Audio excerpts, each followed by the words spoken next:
Hello friend, कैसे हैं आप सभी। Welcome again to discussion. आज की इस वीडियो में हम आपके लिए लेके आए हैं ईवीएस के मोस्ट इम्पॉर्टेंट क्वेश्चंस, जो कि हमारे पर्यावरण के महत्वपूर्ण प्रश्न का पार्ट 5 है। इससे पहले 4 वीडियो और अपलोड हो चुकी हैं। ये जो वीडियो है ये आने वाले UTET, UPTET, CTET, TET exam के साथ साथ जो अनदर एग्ज़ाम्स हैं उसके लिए भी काफ़ी इम्पोर्टेंट है। तो फ्रेंड, वीडियो को स्टार्ट करने से पहले मैं आपसे कहना चाहूँगी कि वीडियो को लाइक, कमेंट, शेयर ज़रूर कीजिएगा, साथ ही चैनल को सब्सक्राइब ज़रूर करिएगा।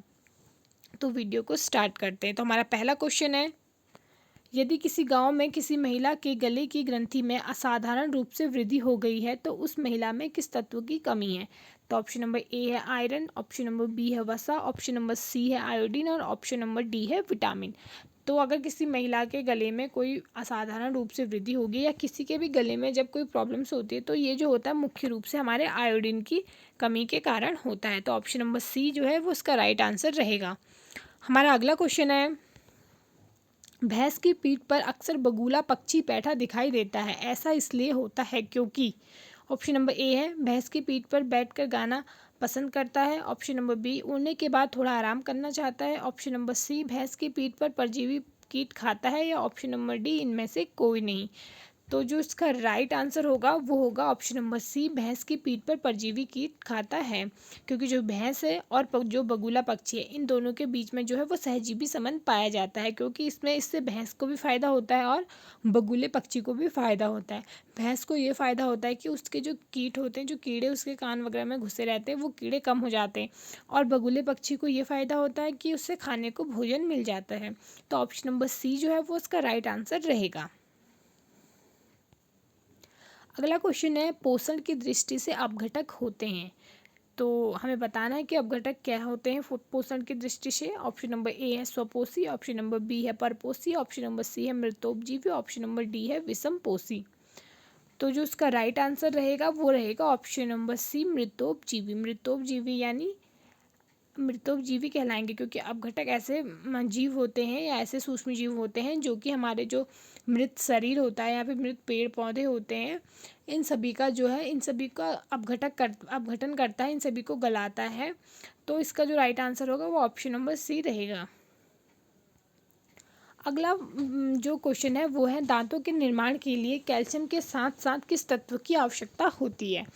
तो ऑप्शन नंबर ए है आयरन, ऑप्शन नंबर बी है निकेल, ऑप्शन नंबर सी है फॉस्फोरस, ऑप्शन नंबर डी है शर्करा। तो जो इसका राइट आंसर रहेगा वो ऑप्शन नंबर सी फॉस्फोरस रहेगा। दांतों के निर्माण के लिए जो है वो कैल्शियम के साथ साथ फॉस्फोरस की भी आवश्यकता होती है।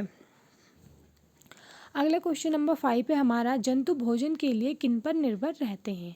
तो ऑप्शन नंबर ए है उत्पादकों पर, ऑप्शन नंबर बी है उपभोक्ताओं पर, ऑप्शन नंबर सी है अपघटक पर, ऑप्शन नंबर डी है उत्पादक है उपभोक्ता दोनों पर। तो जो इसका राइट आंसर होगा वो ऑप्शन नंबर डी रहेगा, उत्पादक है उपभोक्ता दोनों पर। क्यों? क्योंकि जो जंतु होते हैं वो भोजन के लिए दोनों पर ही निर्भर होते हैं। उत्पादक यानी ऐसे जीव पेड़ पौधे, उत्पादक यानी ऐसे पेड़ पौधे या फिर ऐसा जीव, मोस्टली इसमें पेड़ पौधे ही होते हैं जो कि अपना भोजन जो है वो सूर्य के प्रकाश से बनाते हैं, वो हमारे उत्पादक कहलाते हैं। और उपभोक्ता वो होते हैं जो कि उत्पादकों को ग्रहण करते हैं या फिर उत्पादकों को भोजन के रूप में इस्तेमाल करते हैं। तो जैसे जैसे अब इसमें दोनों इसलिए होगा क्योंकि मान लिया कि जंतु में मनुष्य है, तो कुछ शाकाहारी होते हैं, कुछ मांसाहारी होते हैं। तो जो शाकाहारी होते हैं वो भोजन के लिए पेड़ पौधों पर ही निर्भर रहते हैं, और जो मांसाहारी होते हैं वो बकरी या फिर मुर्गी इत्यादि का भी ग्रहण करते हैं। तो इसका जो आंसर है वो ऑप्शन नंबर डी ही रहेगा। अगला क्वेश्चन है, बैक्टीरिया एवं फुफुद कहे जाते हैं।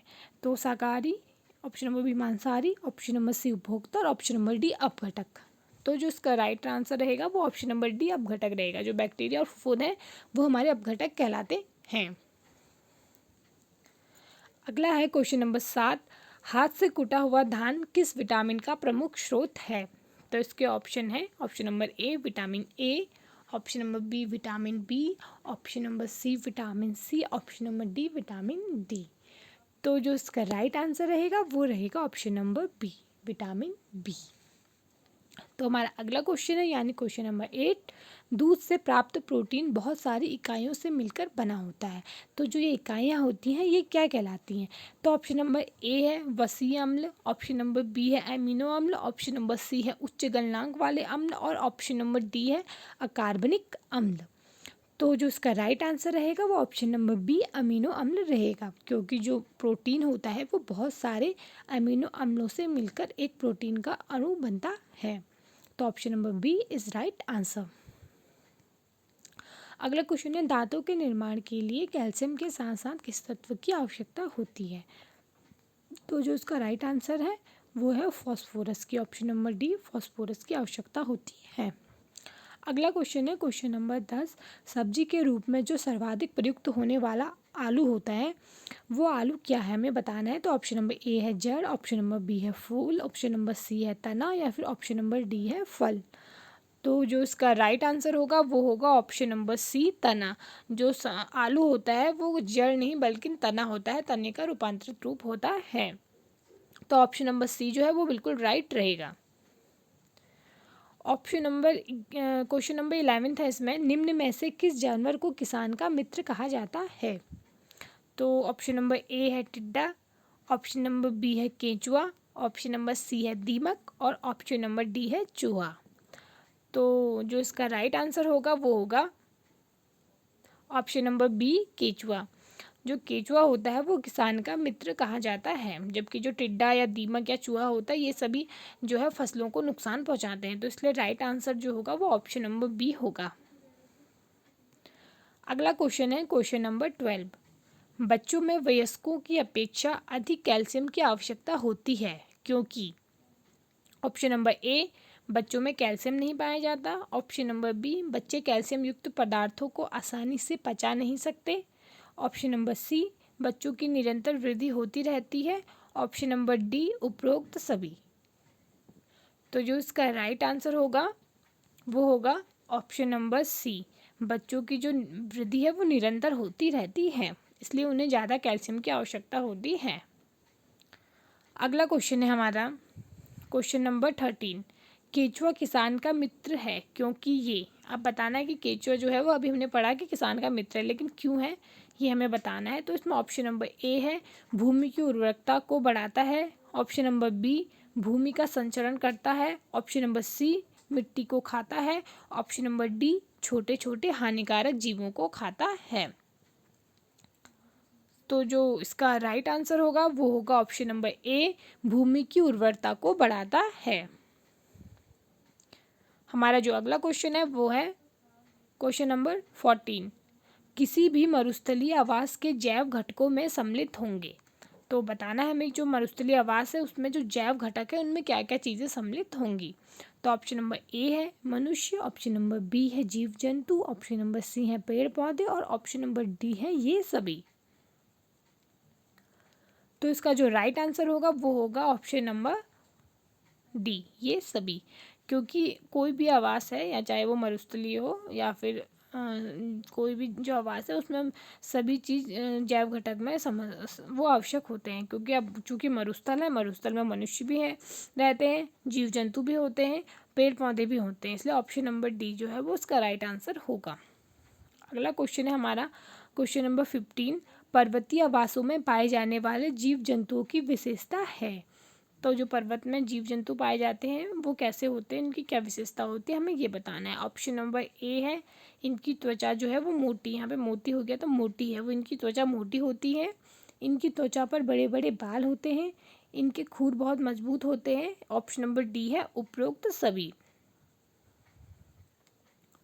तो जो इसका राइट आंसर होगा वो होगा ऑप्शन नंबर डी उपरोक्त सभी, क्योंकि जो पर्वतीय आवासों में जीव जंतु पाए जाते हैं इनकी त्वचा मोटी भी होती है, क्योंकि यहाँ पे काफ़ी ठंड पाई जाती है तो इसके लिए इनकी त्वचा मोटी होती है। साथ ही इनकी त्वचा में बड़े बड़े बाल होते हैं जो कि इनको ठंड से बचाते हैं, और इनके खुर भी बहुत मजबूत होते हैं जो कि इनको पहाड़ी इलाकों में चलने में मदद करते हैं। तो इसका जो राइट आंसर होगा वो ऑप्शन नंबर डी होगा।